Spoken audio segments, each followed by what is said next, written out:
In this video, we look at how the company's capital structure, or leverage, impacts return on equity. Consider you invest $10,000 in Hamburger Company M, and another $10,000 in Hamburger Company B. Assume their performance and profitability are identical, only except right-hand side of their balance sheet, or their capital structures. In this example, Company M has 50% debt financing, and Company B is fully equity financed. With $10,000, you acquire 0.005% of Company M shares and 0.0025% of Company B shares. At the end of a certain period, if their business both grow by 25% in value, your share in Company M increase by 50%, and your investment in the Company M is now worth $15,000. Company B shares, on the other hand, will increase its value by only 25%.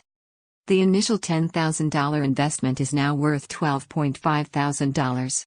This shows that even if you invested in the same amount of money $10,000 in the shares of two companies that perform identically, the outcomes are quite different.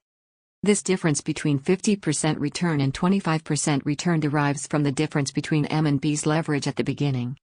This massive difference is precisely why investors need to be aware of the leverage at the company level, and how it impacts your investment. Given the leverage has large impact to investment performance, what would be the company's ideal level of leverage? There is no single answer, or single ideal leverage that satisfies all investors. It is ultimately up to each investor's preference.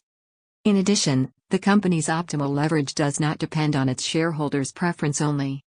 Different stakeholders, such as suppliers, customers, employees, banks and lenders have conflicting preference on the company's leverage.